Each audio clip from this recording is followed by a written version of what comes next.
Hello, everyone. Welcome back to the Theater of Football. Thank you for joining us. I'm Mike Hodem, and I am joined by Patrick Heinrich. Patrick, a pleasure to be joined by you.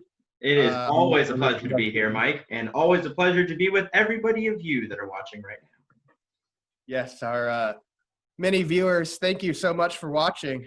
Today, we're going to discuss Nemanja Matic's contract extension that was signed earlier on Monday. But first, we're going to look back at this weekend's action. United, once again, impressive in attack. And we were able to keep pace with Leicester and Chelsea for one of those coveted top four spots. Wolves, meanwhile, lost, so we put some distance in between us and them. So that was a pretty good weekend, Patrick. What did you enjoy most about our 5-2 win over Bournemouth? Well, Mike, there are two things that I really enjoyed about our game. The first was that I really enjoyed the symmetry of all of our forwards scoring a goal, all of our starting forwards scoring a goal. That was fantastic. I like to see that, not only in the way that they did it, but also the amount of goals was very exciting. But the other thing that was most exciting to me was to see Manchester United come back from an early goal by Bournemouth to come back and put us up to 3-1 by the end of the half. And that was awesome. And just the history around that Manchester United taking an early loss on a goal and struggling to get back, or getting the equalizer but ending in a draw, and just generally not being able to get back into the game. Seeing them come back very strongly in both times that Bournemouth scored, whether it be the first goal or the penalty. But just seeing the counterattack was very exciting for me, and really goes to show, or should show everybody, definitely shows me that Manchester United is taking this post-COVID strategy and approach much better, much differently, and it really makes me really excited. Yeah, you bring up an excellent point. The opening 20 minutes, Bournemouth get the opening goal, and I thought we didn't create much of anything. I think that we had the one chance that Rashford played Bruno in, and he chipped the keeper, but also chipped the crossbar. Besides that, we really didn't do a whole lot. Yeah. And Bournemouth, to their credit, they looked dangerous going forward. There were warning signs before that goal, and the goal happened, and it was a question of how are we going to respond, because Sir Alex Ferguson days, we fall behind a goal early, no problem. We'll still win 3-1, 2-1, 3-1, 4-1, whatever. Yeah. Not going to worry about it. But since he's left, no matter who the manager has been, it's been tough sledding. We don't pick up the tempo. There's no sense of urgency. Felt like we gave up that goal, and it was a sloppy goal to give up. Yeah. It wasn't good viewing, but we got back into it. Bruno found Mason on some great movement by Mason there on the edge of the box to get himself free. Maybe the goalkeeper could have done better, but I'm not going to worry about that. And then we won the penalty and converted that, and Martial just with a fantastic strike. Gorgeous. And we were back in business at that point. So to have us, and then in the second half, we came out sloppy for that first minute. Yeah. That penalty was given. Whether you agree it was a penalty or not really. We're not going to debate that here. But it was given. It was given. They converted it, and we immediately responded. Mason again scored our fourth, his second, and then Bruno added the fifth from the free kick. And it could have been more after it was 5. I think Marcus had one ruled out for a marginal offside. That was the right call. But and then their keeper made a couple of nice saves after that. But that was great. We finally showed some character. Loved seeing that. We showed an immediate response. We kicked it up a gear or two, and that was great to see. Yeah, that could have easily been an 8-point, 8-goal scoring match. Easily. Yeah. I would have loved to see that, but I'll take the 5 any day. Yeah, seems like it, unless we're playing Arsenal, we just don't score 8. Right. I had to take a shot across their bow, but it was great. One player who didn't play maybe as well as he had in the previous few games was Nemanja Matic. Kind of was sloppy pass that put Bailly in trouble for that penalty. But Yeah. good news about him today. Today he signed a contract extension. But Patrick, I know you've enjoyed watching him play in a red shirt. He's 31 and he signs a 3-year contract extension that takes him to 2023. You excited about this move, or lukewarm, or not excited at all? Well, I'm excited with the style and intensity that he's been playing recently, and I'm excited to keep that going. I think that it's going to continue for at least through the end of this season, hopefully next season. I ultimately kind of see him as in a similar situation as Juan Mata. I think that 2 years from now we'll bring him in and the 15 minutes left when we're up at least 2-0, 2-0. I see that as like his place, but I'm excited to have him around at least to give us enough time to start looking at who we could transition in and replace him with, and give some of the other players the opportunity to get some more experience and get to the skill level that we need. Yeah, there were to start off with Matic. I think I saw something today that about the number of midfield players we've brought in since Sir Alex Ferguson retired, starting with Marouane Fellaini in 2013. Then you had Herrera and Blent in 2014. I believe it was Schweinsteiger and Schneiderlin in 2015. Obviously, those two were complete busts. Yeah. 2016 was Pogba. 2017 was Matic. And then 2018, you had Fred.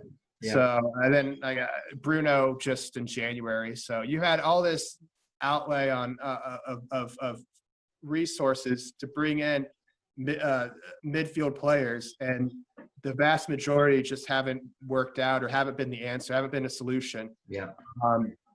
I think you've seen with how we played lately, we're starting to control games much more in the midfield, and you see like Matic and Pogba starting to get that understanding going, which I think Mourinho was wanting when he signed Matic in 2017. Ole's finally started to figure those two out. Plus, I think just bringing in Bruno just takes everybody around him, just pick their levels, just goes up another notch. So yeah, I think with the amount of money we've laid out in that part of the pitch, it tells me this contract extension that for the next couple 2-3 transfer windows, that's not going to be a position we're going to be looking at. I mean, you still have Fred there, who is 27, I believe. You have Pogba, who's 26, 27, somewhere about the same age as Fred. And then you have Kamene, who's still in his early 20s. Then you have a couple of young kids in the playing for the under 21s right now who could potentially come in. So that's not really a spot that I feel like we need to address. And this contract extension shows me that Ole's realized with potentially our lessened financial position given the COVID-19 pandemic, that if we are to spend money and if we are to spend big money, it's got to be to bolster the attack. Another player or two up there, whether it's Sancho or Grealish or another player I'm about to mention, or maybe bringing in another center back to shore up the defense. He sees those spots as places that we need to address more than the midfield. That he trusts Matic to give us another couple years. We'll see if he does see out the whole 3 years. Maybe we end up selling him after 2 or to a club on the continent still. But we'll see. But the other thing that 3-year contract tells me is that another player who's 31, who's going to be a free agent at the end of the season, is playing down in West London for Chelsea, Willian. Supposedly he hasn't re-signed with Chelsea because they haven't offered him more than a 2-year contract, and he's looking for 3 years. I've also heard that he is wanting to stay in England if possible. And I've also heard that Ole is potentially interested. So is he potentially a backup plan if we don't have the £100 million to go to Dortmund and bring back Sancho? Yeah, I think he is. Yeah. And this could be another not quite Alexis Sanchez situation, because I don't see us giving him the type of money that Sanchez got when he signed from Arsenal. Yeah. We won't completely commit that mistake again. Yeah. No However, kidding. you bring in a player from another club who's not used to the players. Okay, he has played with Matic in the past, so fine. Yeah. But he's not used to the players. He's not used to the coaching staff. He's not used to living around Manchester, Cheshire, wherever the players typically live up there. Yeah. So you bring him into another situation, and you're going to give him probably 200,000 pounds a week for Yep. 3 years. I could see that being in 18 months. I think we touched upon it in our previous one of our previous videos about the transfer window, about that just Yeah. potentially being a mistake. Could Yeah. potentially be another headache. That is a player I think that will end up coming in for Willian. You'll hear us rumored with him. I don't know if the deal will end up happening, but I think we will look at doing that because it's a cost-cutting measure. We don't have to pay 50 million pounds to go get him. If we bring him in, and he's been in good form this year since the start of the new year. Yeah. Since January, he's played well. Even before the lockdown, he was playing well for Chelsea, and he typically plays for them down the right. So he would fill that gap, which maybe Greenwood is the long-term solution, but he's still so young. You don't want to put all that pressure on him yet. So it could be a good deal, and it could be a disaster. So well, I think it's smart to have something in your back pocket, something we in one of our previous videos we were talking about the transfer windows, like you mentioned before. We were talking about is there a low cost sort of short term solution that we could bring into the right side that could be an option. I the more I think about it, the more I would like it. I think I think it's going to be hit or miss. I don't think it's a sure thing. But I think it's a wise move to especially have someone, just as a backup and ready, an experienced player to Mason Greenwood. Yeah.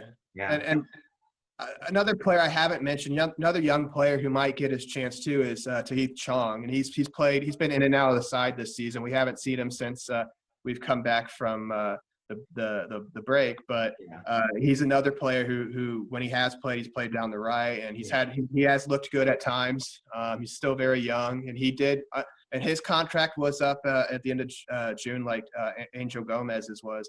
But he did sign a contract extension a few months ago. So he still sees his long-term future at Old Trafford. So maybe you bring in a player like Willian, and maybe he's still able to give quality, but maybe that third year of his contract, he's still a good player, but he just can't play 2 games a week. And then you can bring in Greenwood and Chong and give them opportunities, and it just helps. I honestly, I think I'd rather have Willian on a free than Jack Grealish from Aston Villa for 80 million pounds. Yeah. Having said that, if we can get a deal done for Sancho, that's who I would want. But I'm being realistic about our financial situation. Not expecting us to splash out huge sums of money whenever the summer transfer window eventually happens, or even coming up in the winter. So we have to be realistic about it. Yeah. I think I see a lot of chatter about us. Oh, we're going to sign Sancho, and I'm not being pessimistic. I just feel like I'm being realistic. Yeah. I don't know. Is that kind of your take too, or am I being pessimistic, Patrick? Well, Mike, usually you're very pessimistic, and I try to balance you with my super optimism. But at the same time, you're being realistic, and that's I totally agree. I think it'd be great to have Sancho, but I don't think we can shell out the cash at this point for him. Yeah, I think all companies that aren't, essential in this time are taking hits. And that's of course going to be the case with a soccer club. So, or football club, excuse me. Some Americans slipped out there. Better suck that back up, Mike. Yeah. One thing too, though, that I also thought was really cool about the Bournemouth match, in your point about our strength in the midfield was Fred had such an awesome game when he was in. Like, I thought he played brilliantly. I thought it was an excellent decision to take out Matic. But I thought Fred was just, played extremely well. So that's, continues to make me excited about the strength of our midfield.